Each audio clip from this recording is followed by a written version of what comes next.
último lector. Hay deseos que no deberían cumplirse nunca. Bienvenido a El Archivo de los Relatos. Mi nombre es Héctor Montoya, agente de la Policía de Investigación, retirado. Durante años aprendí que la verdad rara vez aparece completa.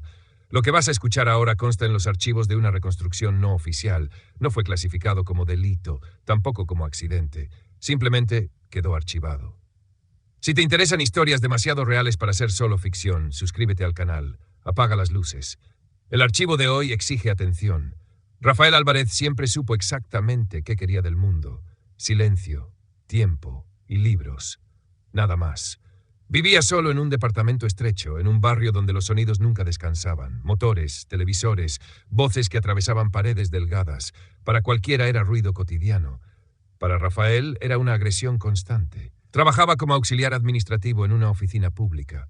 Un empleo gris, repetitivo, donde hablaba lo justo y evitaba miradas. Nadie lo recordaba al final del día. Esa invisibilidad le resultaba cómoda. Su verdadera vida comenzaba al cerrar la puerta de su apartamento. Allí, rodeado de estanterías improvisadas, Rafael leía. Leía como otros respiran. Novelas, ensayos, manuales antiguos, ediciones gastadas rescatadas de librerías de segunda mano. Los libros no exigían conversación, no interrumpían, no juzgaban. En más de una ocasión pensó que el mundo sería un lugar mejor si se detuviera. No por odio, por cansancio. Soñaba con ciudades vacías, bibliotecas intactas, calles silenciosas donde nadie reclamara su atención. Un mundo donde pudiera leer sin prisa, sin interrupciones, sin gente. Nunca lo dijo en voz alta, hasta el día en que el mundo, de algún modo, pareció escucharlo. Ocurrió un martes por la mañana. Rafael estaba en el transporte público, de pie, sosteniendo un libro abierto con una mano, cuando el vehículo se detuvo de forma brusca. No fue un frenazo común, fue como si algo invisible hubiera bloqueado el camino. Luego vino el sonido, un estruendo lejano, profundo. No una explosión clara, sino una vibración que recorrió el aire y se sintió en el pecho. Los pasajeros reaccionaron con confusión.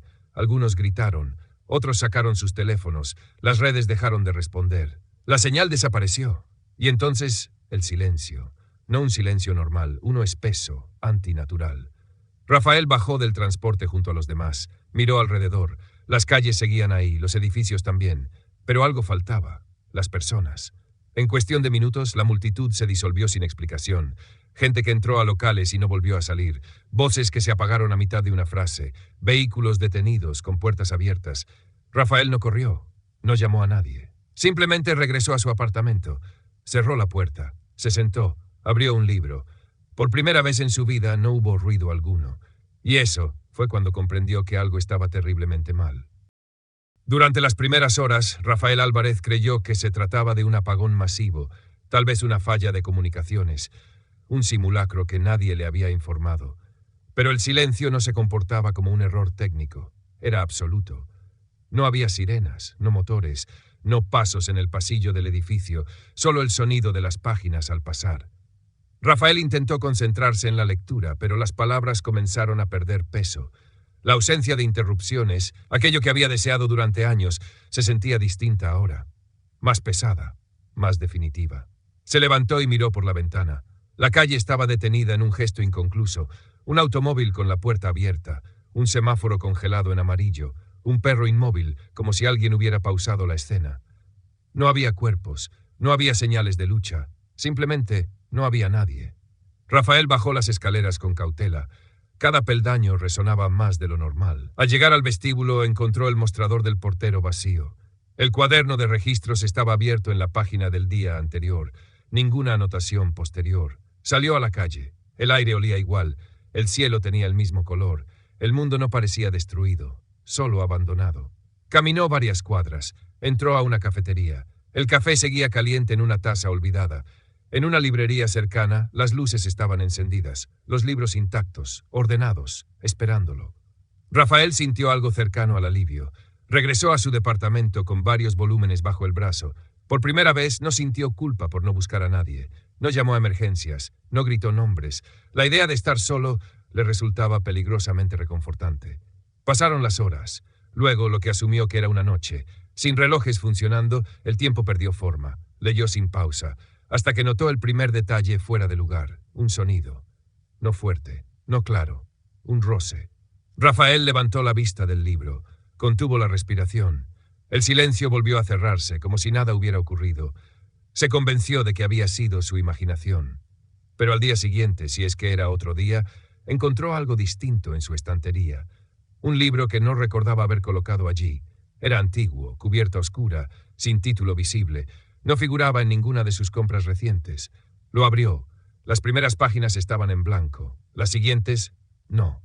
Describían su apartamento, su rutina, sus pensamientos más íntimos.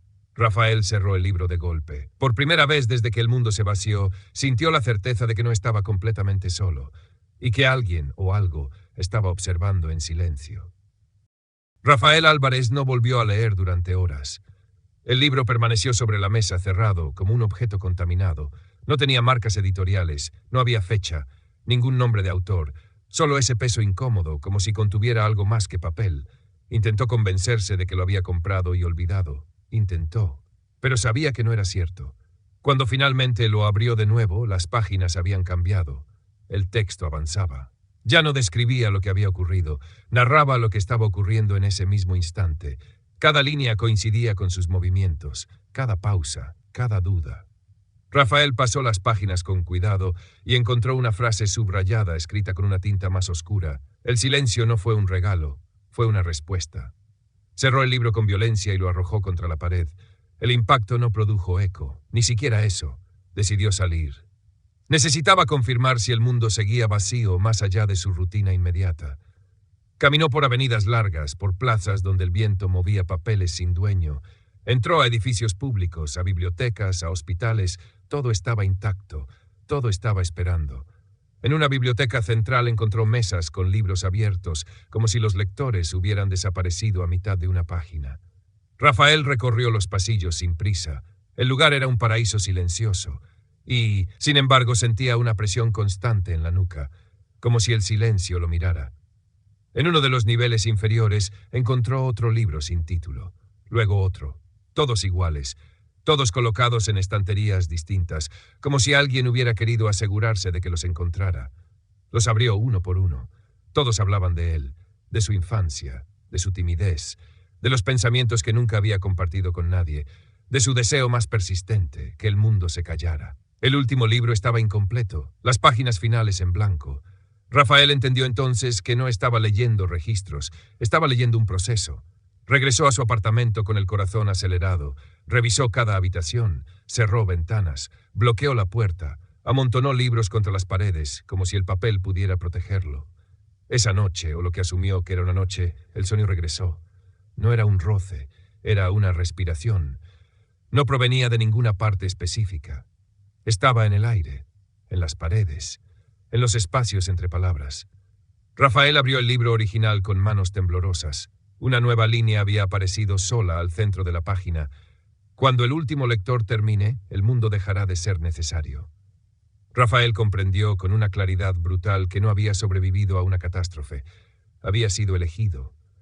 Y el precio de su silencio aún no había sido revelado. Rafael Álvarez dejó de intentar dormir. Cada vez que cerraba los ojos, sentía que el silencio se acercaba un poco más, no como un sonido que se apaga, sino como algo que avanza, algo que ocupa espacio. El libro ya no estaba donde lo había dejado. Aparecía en distintos lugares del departamento, sobre la mesa, en el suelo del pasillo, abierto junto a la cama, siempre en una página nueva. El texto había cambiado de tono. Ya no describía, ordenaba, lee, avanza. No te detengas. Rafael intentó ignorarlo. Tomó otros libros, novelas conocidas, textos que había leído decenas de veces, pero las palabras se deshacían frente a sus ojos. Las frases perdían sentido, las páginas se volvían irrelevantes, solo aquel libro permanecía intacto. Cuando lo abrió de nuevo, encontró algo distinto, una fecha. No era pasada, era futura. Y debajo una descripción precisa del departamento, sin él. Rafael sintió un frío seco recorrerle la espalda. Corrió al baño, se miró al espejo. Su reflejo seguía allí, pero algo no encajaba. Sus rasgos parecían menos definidos, como si alguien hubiera reducido el contraste. Regresó al libro. Las páginas finales comenzaban a llenarse. Describían un mundo completamente quieto, sin lectores, sin testigos, un mundo cerrado como un volumen terminado. Rafael entendió entonces la función del silencio. No era ausencia, era conservación. El mundo no había desaparecido, había sido archivado, y él era el último lector. El libro exigía algo más. No lo decía de forma directa, pero Rafael lo sabía. Mientras existiera alguien capaz de leer, el mundo debía mantenerse abierto, incompleto, vulnerable. Leyó durante horas o días. Perdió la noción. Con cada página el entorno se volvía más borroso. Los objetos tardaban en responder al tacto. Su propia voz ya no producía sonido. Cuando llegó a la última página, el libro se detuvo. Solo una frase: el archivo requiere cierre. Rafael apoyó la mano sobre el papel. Por primera vez dudó. El silencio que siempre había deseado estaba completo. Total. Perfecto. Pero ahora comprendía el costo. Si cerraba el libro no habría retorno. Respiró hondo y pasó la página. El mundo se detuvo, sin estruendo, sin colapso, solo en silencio. Rafael Álvarez esperaba desaparecer en el mismo instante en que pasó la página. Esperaba oscuridad, vacío, algún tipo de final reconocible. Pero el mundo no reaccionó como un objeto que se rompe. Reaccionó como un archivo que se guarda. El departamento seguía allí, aunque sin profundidad. Las paredes parecían decorados. Los libros, meras formas alineadas. Rafael caminó entre ellos y notó que ya no podía leer los títulos. Las letras existían, pero no significaban nada. Intentó hablar, no hubo voz. Intentó gritar, no hubo intención. Comprendió que el silencio ya no era algo externo, estaba dentro de él, no como calma, sino como límite. Caminó hasta la ventana. Afuera la ciudad seguía inmóvil, perfecta en su quietud, un mundo intacto, preservado para nadie. No había deterioro, no había ruina, solo una pausa infinita. Rafael recordó su deseo original: leer en paz, sin interrupciones, sin personas, sin ruido. Lo había obtenido, pero ya no quedaba nada que leer. Regresó a la mesa donde el libro reposaba. Ahora era más delgado, casi frágil. Lo tocó y sintió que sus dedos atravesaban ligeramente el papel, como si ambos pertenecieran al mismo estado. Entendió entonces su nuevo lugar. No era un sobreviviente, no era un testigo, era parte del archivo. El último acto del lector no era consumir la historia, era cerrarla. Rafael se sentó, no por cansancio, sino por costumbre. Miró alrededor por última vez, aunque ya no estaba seguro de que mirar fuera la palabra correcta. El silencio no pesaba, no oprimía, simplemente era. Y en esa inmovilidad total, Rafael Álvarez dejó de ser alguien que soñaba con escapar del mundo. Se convirtió en la razón por la que el mundo ya no necesitaba continuar. Este relato no figura en ningún registro oficial. Aún así, todo lo que escuchaste podría haber ocurrido. Y tal vez ocurrió. ¿Y tú? ¿Qué crees que ocurrió realmente? Déjalo en los comentarios. Suscríbete al archivo de los relatos. Algunos archivos merecen ser recordados.